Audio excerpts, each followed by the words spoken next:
dan dia masukkan di celah-celah jari. Saya sebut ni sebab ada orang dia kata dia datang minggu ni dia minta saya ulang sikit. Selepas kita basuh tangan sampai pergelangan ni, kita berkumur dalam bahasa Arab kan? Madmadah. Kita berkumur 3 kali. Dan selepas itu istinsyaq, masukkan air ke dalam hidung. Dan kemudian istinsar, keluarkan air. Dan flu hilang. Okay. Kita buat 3 kali. Tadi ada sahabat tanya, ada di dalam hadis Nabi kumur tu, dia letakkan tangan di atas tapak tangan, dia kumur dan terus juga masuk ke dalam hidung. Ada juga di dalam hadis yang Nabi lakukan in one motion, mulut dan hidung sekali. Dia lakukan 3 kali. Itu juga ada hadis yang sahih. Selepas itu masuk muka bermula daripada tempat tumbuh rambut ni, anak rambut ni, hingga ke bawah dagu, hingga ke itu anak telinga, anak telinga, dan juga tulang pipi, bawah tulang pipi. Itu area muka kita. Siapa yang ada janggut lebat, sela-selakan. Selepas itu 3 kali. 3 ataupun boleh berapa kali lagi? 2 kali. Okay, untuk solat. Kalau biasa sekali juga boleh. Okay, kalau kita nak, katalah kita balik, kita nak baca Quran ataupun kita nak baca buku-buku agama, sebenarnya buku-buku biasa pun dah pernah belajar. Kau yang bersama belajar di universiti juga, sebagian daripada adab kita merupakan perkara yang legal. Selepas muka, masuk tangan. Masuk tangan. Masuk tangan sampai ke siku. 3 kali. Mula dengan kanan, selepas itu sapu kepala, kan? Bukan basuh kepala, sapu kepala. Dan semua tahu kan macam mana kita sapu.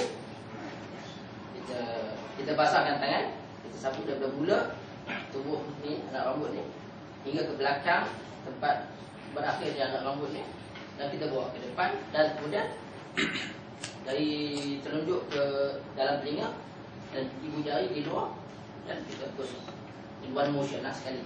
Okay, kepala dengan telinga, okay, sekali. Dan selepas itu berapa kali? Sekali sahaja. Okay. Bila sapu sekali, dalam wuduk ni sapu sekali. Sekali kita akan tengok ada satu lagi tempat kita sapu. Bila lepas kita satu tempat lah. Sebenarnya ada 2 tempat kita sapu. Satu tempat kita kepala sekali. Selepas itu kaki. Okay, kaki sehingga ke kulali, ankles. Okay. Dan kita masukkan, pastikan masuk air di celah-celah jari. Okay. Now, saya kata itu 2 tempat sapu. Lain satu tempat lagi apa dia sapu? Kita dah habis dah kan? Habis wuduk lah. Selepas habis wuduk kita baca doa. Okay, doa wuduk kita sebut, dan juga dalam Islam Muslim juga ada doa-doa wuduk yang sahih daripada Nabi sallallahu alaihi wasallam. Dan yang afdal adalah yang disebutkan di dalam Sahih Muslim yang kita sebut minggu lepas. Ini yang afdal. Kemudian kalau ada masa kita solat sunat 2 rakaat. Okay. Dah habis dah. Saya sebut tadi sapu ada 2 tempat. Kawan, bila lagi kita sapu? Bila kita pakai kita pakai stokin. Okay, bila pakai stokin, kita sapu sekali saja. Di dalam wuduk, bila masa kita sapu sekali. Yang basuh 3 atau 2, yang sapu sekali saja. Nah, hukum berkenaan dengan khuf ini hadis yang sahih. Pada zaman Nabi tak ada stokin macam kita. Contoh pakai stokin Nike lah, Adidas lah, semua kan. Semua tak ada zaman Nabi lah.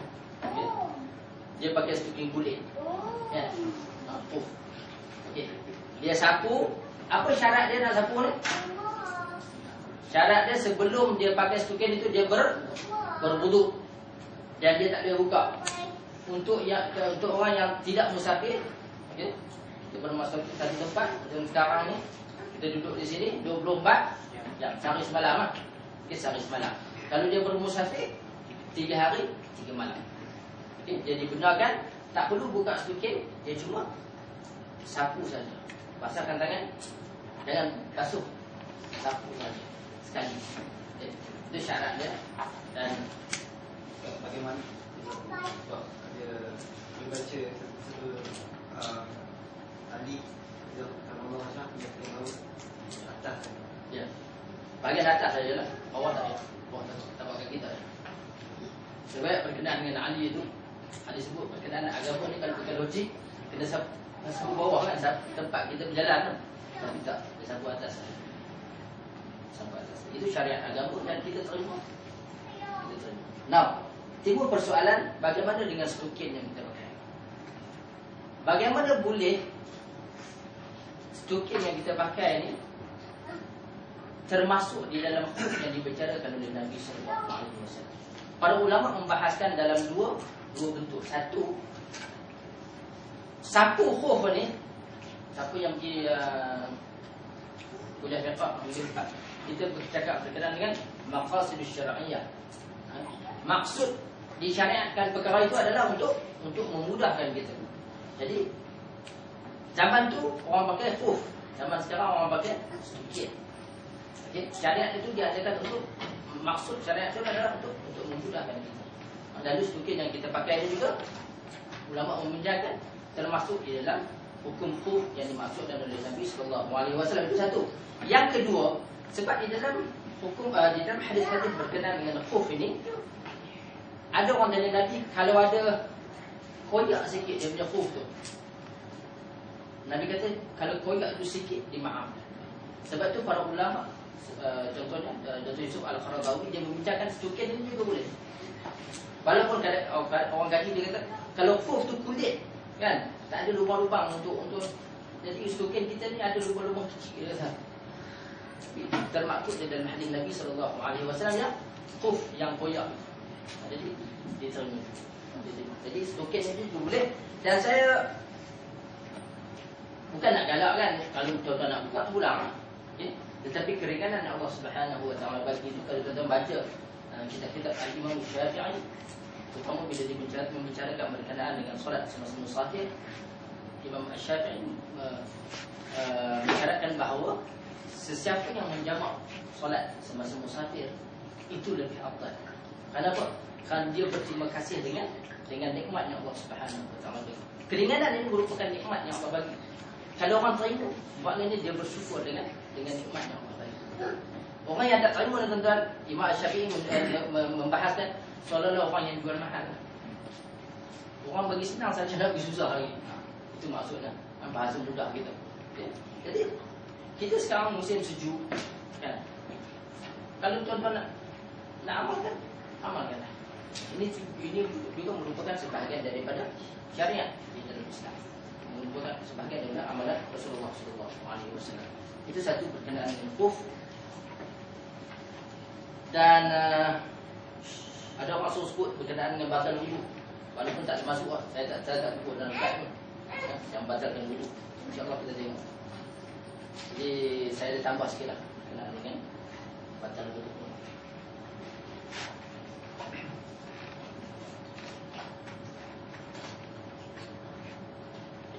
Yang membatalkan wudu pertama, sesuatu yang keluar daripada dua. Sebab apa dia kata sesuatu yang keluar daripada dua jalan? Dia tak kata buang air kecil dan buang air besar. Sebab ada benda lain yang keluar daripada dua jalan kan? Okay? Bukan semata-mata A and B kan? Now,